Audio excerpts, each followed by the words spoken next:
Xbox Game Studios will have some surprises for 2021. We have a massive update regarding Halo Infinite and its release window. A new Gears DLC will be releasing next week, and I think it might be a sign for things to come for Game Pass Ultimate. We have so much to talk about, so let's get into it.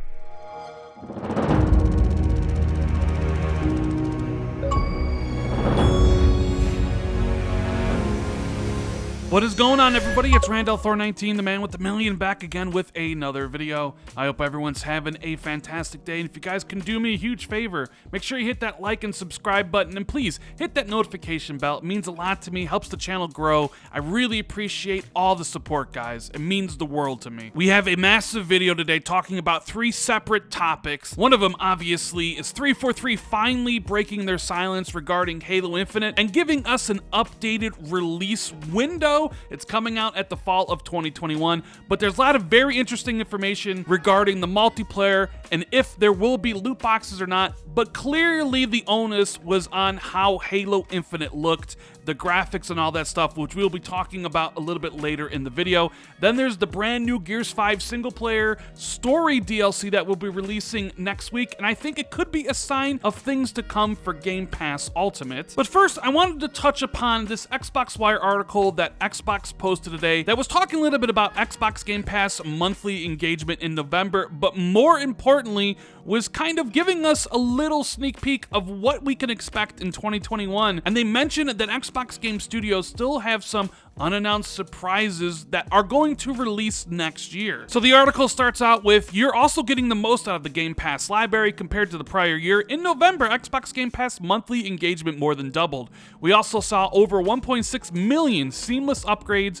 delivered to Xbox Series X and S owners with smart delivery. Over 40% of you joining Xbox for the first time are playing on Xbox Series S, one of the fastest selling Xbox Series X and S markets out of the 40 launch regions. Europe saw record sellouts in a matter of hours across the UK, France, and Germany. And during November, Xbox Game Pass members played more of their favorites, including Destiny 2 Beyond Light, Rainbow Six Siege, Tetris Effect Connected, and Star Wars Jedi Fallen Order with EA Play on Xbox Game Pass Ultimate. Now, they mentioned that Xbox Game Pass monthly engagement more than doubled. We know that Xbox Game Pass is currently at 15 million subscribers. At least it was when they announced the Bethesda acquisition. Could it actually have reached 20 million with the addition of EA Play on Game Pass Ultimate, which launched with the console on November 10th? Them talking about how 40% of you joining Xbox for the first time are playing on an Xbox Series S, which is exactly the reason why they made that $299 system in the first place. And it's nice to see the Xbox Series X sell out in markets like the UK, France, and Germany, where a lot of people switched to the PlayStation 4 this generation because of the slow rollout the Xbox One had over there. Now we get into the part where they talk about 2021, and it leads off by saying cloud gaming in beta with Xbox Game Pass Ultimate is coming to iOS and PC in 2021. Expanding Xbox to new players is central to our ambition of helping games and developers find an easy path to the world's 3 billion gamers. We are doing this by embracing multiple devices and providing a consistent Xbox experience wherever you log in, whether that's on your Xbox Series X and S, PC, Xbox One, Android device, or starting in spring 2021, your Windows PC and iOS device from the cloud. With Microsoft's stated goal of reaching 3 billion gamers, it was only a matter of time before Microsoft kind of sidestepped Apple and was able to put Xbox Game Pass Ultimate game streaming, or whatever the hell they're calling that service, onto iOS, and that will be coming, according to this article, spring of 2021. And if you would rather stream your games to your PC, that will also be coming at the same time. Now, this next part is the most important thing for at least me. It's all about games with me. And the article says, from Xbox Game Studios, in 2021, we will see Master Chief's return in Halo Infinite, a new brain-bending Odyssey in Psychonauts 2, and some surprises we haven't announced yet. Your favorite games will also continue to grow with you, with 30 pieces of new content coming to several of our franchises next half, including Forza, Sea of Thieves, Grounded, and much more. Looking further ahead, you will also hear more from teams across Xbox Game Studios and Bethesda. Next year, we also plan to officially welcome the Bethesda team, creator of critically acclaimed and best-selling gaming franchises like The Elder Scrolls Fallout and Doom, to the Xbox family. With their help, Xbox will grow from 15 to 23 creative studio teams in 2021, all forging a future of games fit for a world of different players. Now, I want to circle back to the statement where they talk about Xbox Game Studios, how they're releasing Halo Infinite in 2021 as well as Psychonauts 2,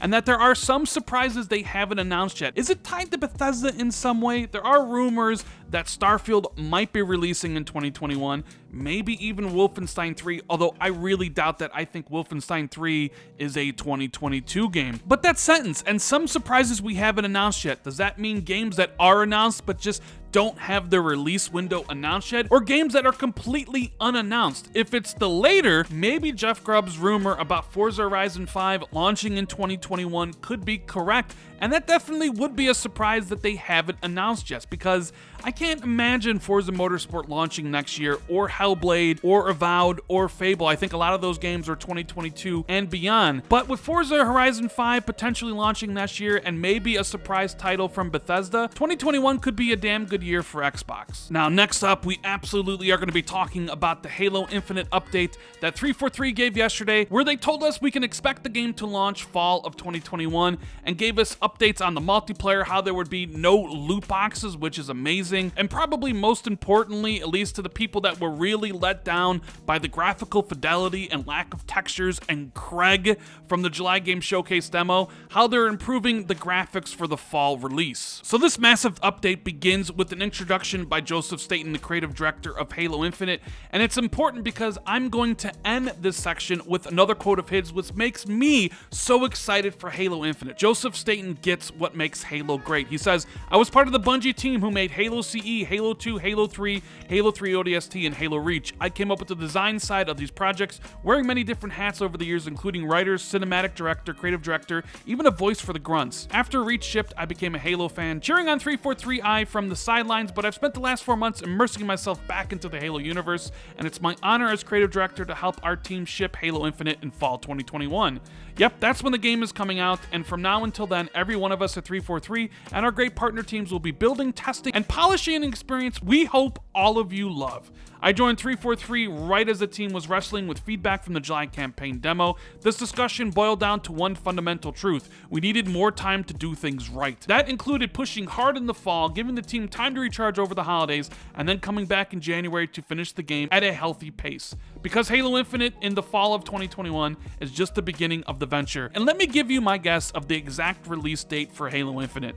November 15th, 2021 is the 20-year anniversary of the original release of Halo Combat Evolved. That is when I think Halo Infinite is going to release. It's like a marketer's wet dream come true. Releasing the next Halo game on the 20-year anniversary of the original Halo game, it writes itself. I think that will be when Halo Infinite actually releases. Now, if you go back and remember all the criticisms that were levied at Halo Infinite because of that July gameplay demo, it was the lack of textures, it was how Halo Infinite looked like an Xbox One game, and it certainly didn't resemble an Xbox Series X game. A lot of people just really went after Craig and the low fidelity that the game offered graphically. And that's pretty much half of what this update is about, is how they've changed the graphics to make it a better looking game. The update goes on to say, back in July, our teams pulled together a slice of representative gameplay that introduced fans to the expansive nature of this new ring world, and we got the first look at Master Chief using the grapple shot and various weaponry to take on the Banished. Despite excitement around the gameplay, we knew we had plenty of work left to do on the art and graphics side. Can you speak a bit about the demo and the team's perspective? The primary goal for the campaign demo in July was showing Halo Infinite gameplay for the first time. While that aspect generally landed as we wanted, the reality is that the art and visuals weren't at the bar we hold for Halo, even a work in progress state. Much of the feedback we had from the community aligned with our own views and work, and we are already committed to doing around things like indirect lighting, material response, foliage and tree rendering, clouds, level of detail transitions, and character fidelity. Still, the feedback was humbling and also pushed us to look at additional opportunities for improvement. It really is a privilege to work on a Halo game. We have such a strong community who cares so deeply about the Halo franchise and who we can always rely upon to provide valuable feedback in every aspect of our projects. It's not always easy to hear, but we truly appreciate the community's passion, which drives us to do better. Another response was that July was indeed a very much work in progress slice of the technology, and a reasonable set of key features from global illumination and dynamic time of day to GPU driven rendering and variable rate shading were all in active development. Much of the graphics team capacity, along with that of some key technical artists, was focused on achieving high resolution and performance leading up to the demo, which meant several of these features didn't quite get the level of polish and bug fixing that was warranted. Visual fidelity is a very important goal for Halo Infinite, and the graphics and art teams have been continually aspiring and working closely with each other to create the best looking Halo game ever. I definitely want to acknowledge the input that we got from the Halo community and our fan base. Staying open to critical feedback and looking at the areas where we can learn and do better is an inherent part of our culture at 343. The update continues and says there's no denying that the return to classic art style immediately evokes the unmistakable look and feel of Halo.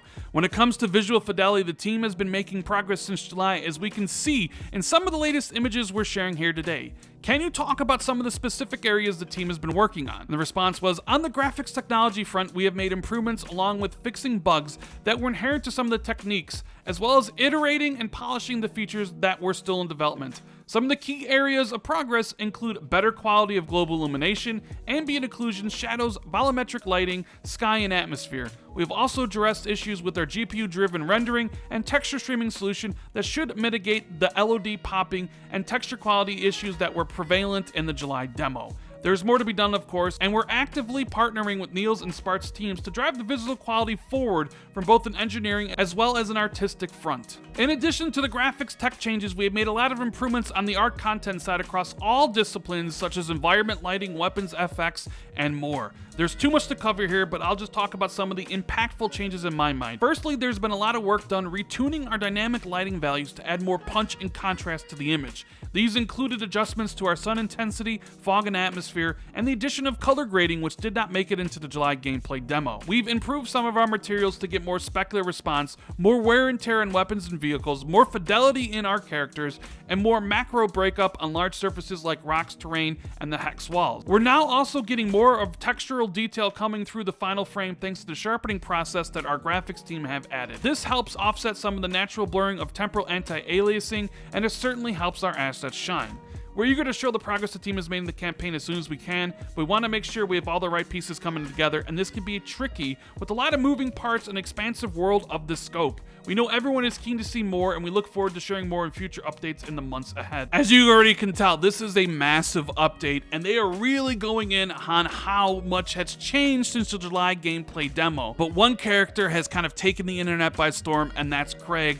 And they actually mentioned in this update what he looks like today. They go on to say, speaking of improvements on the art content side, one big outcome from our demo was the emergence of the now world-renowned Craig. While we on the internet have come to love dear Craig, we know he wasn't his best self back in July. Can you give us any updates on Craig as he stands today? Firstly, I can confirm that the facial animation and NPCs was not fully implemented in that build, which resulted in Craig's incredibly deadpan, lifeless look. All characters are modeled in a neutral pose prior to blend shapes and animation being applied, so poor old Craig was never intended to be seen in that condition, which is not something that was evident during the gameplay. It was only later, in the close-up freeze frame of his one bad moment, where it came to light and the legend of Craig was born. There have been further work done on the material fidelity and more variety added for brute faces. We're also working to add some hairdos and beards, which is something we hadn't gotten to in July. So while we have come to love our dear old Craig, he's certainly undergoing a significant makeover.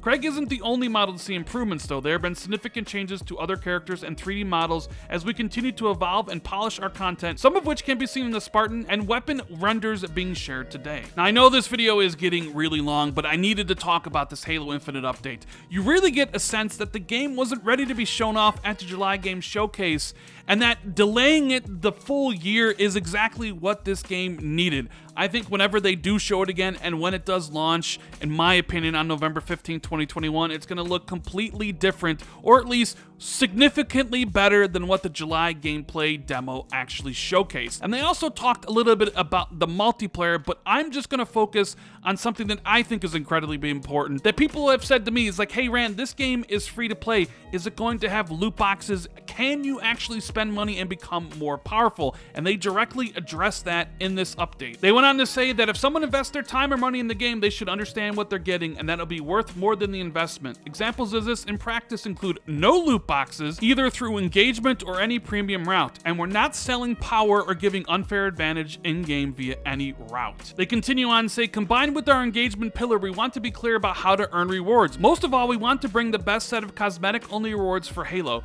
We want great-looking assets and ways to show that Spartan off. We want players to get close to their Spartan and spend time swapping parts and pieces. It has been said before, and it's important to restate, no loot boxes and no randomness in rewards. And they showcased in the article what the sniper rifle looks like and some of the customized armors that you'll be able to learn in game, and I gotta say, it looks absolutely incredible. I'll obviously have images floating throughout the video so you can see it yourself if you haven't seen this article. But I want to finish up this Halo segment with how Joseph Staten ended it, because it makes me incredibly excited about Halo Infinite when it releases this fall. Joseph Staten goes on to say, "I'm fortunate to have worked with incredibly talented teams my whole career. The Infinite team is no exception. Folks here don't just understand Halo, they love the core gameplay and characters and community, everything that makes Halo Halo, just as much as I do. And like me, they also feel deep responsibility to serve. We aren't making this game for us, we're making it for you. Starting with this update, we're going to be sharing more about what we're doing and most importantly, why we're doing it. So here are a few things I'd like to share. My first week on the job, I played the entire Infinite campaign. Twice. I was, in a word, stunned in the best possible way by what the team had done. Infinite is, by far, the most expansive and vertical Halo world ever. Why did the team do this? Because they understood that wonder and freedom are key to the Halo experience. I could feel the classic Halo 30 seconds of fun beating at the heart of Infinite's world, but I had never felt more powerful, more mobile, more in command of a rich set of tactical choices. This was the Halo we imagined back in 2000, finally come to life after 20 years of technical and creative innovation. I'll be honest, after the July Game Showcase, while I love the gameplay that they showed off, how the game looked, and in the poor state that they showed it in, made me really question what 343 was doing with the game. But with Joseph Staten in charge and his complete understanding of what makes Halo Halo, and Microsoft giving the time needed to turn this game from just good into great or amazing, a 1-year delay, I am incredibly excited about what 343 is doing with Halo Infinite, and I can't wait to play it next year. Last but not least, and really quickly, I want to talk a little bit about the Gears Highbuster DLC that is launching next week, and how I think it might be a preview of what's to come for Game Pass Ultimate. So in this new expansion, you play as Lonnie, Keegan, and Mac, the heroes introduced in Gears 5 Escape Mode in their first mission as part of the secretive Highbuster program. Thrown together and dubbed the Scorpo Squad, their suicide mission to destroy a swarm hive may hold the key to saving Sarah and their own redemption. Now, if you actually watch the trailer, it looks really good, and I can't wait to actually play this on December 15th. It's about 3 hours long, and it looks like a high-octane campaign that I can't wait to play with my friends. But in this X-Wire article, something caught my attention. They say that Gears 5 Highbusters is the first Xbox Game Studios campaign expansion to join Xbox Game Pass Ultimate day and date with the release. Xbox Game Pass Ultimate members can play as part of their existing membership when the expansion is live on December 15th. Simply update the game and launch the expansion from the Gears 5 main menu. Now, normally when a game launches an expansion, you have to pay for it. Think the Forza Horizon 4 expansions with the Lego Speed World. That was sold separately. It wasn't part of Xbox Game Pass Ultimate. But I think this might be a new initiative from Microsoft. They have a lot of single-player games coming, so I wouldn't be surprised if moving forward, if there's paid expansions to games like Avowed or Fable or the Initiatives game, that they would be included as part of Game Pass Ultimate as a way to draw people into subscribing to the $15 tier that has Game Pass for console and PC, and it's also the tier where you can stream games via Android and PC, and it includes Xbox Live Gold where you can play multiplayer, as well as Games with Gold where you get 4 free games a month. Microsoft clearly wants people to subscribe to Game Pass Ultimate, and including expansions into that for basically no extra cost will make more people subscribe to the service, which I think is their end goal. Anyways, guys, that's the video. I really hope you enjoyed it. If you did, make sure you hit that like and subscribe button, and make sure you hit that notification bell if you want to be notified immediately whenever I drop a new video like this. Please share this video out on social media or tell a friend about the channel. If you want to take your support for the channel even further, you can hit the join button where you will get access to channel badges and emotes for the Xbox 2 podcast we do every single Friday with Jez Corden of Windows Central. Thank you guys so much for watching the video. I truly appreciate it, and I'll see everybody in the next video. Later, guys.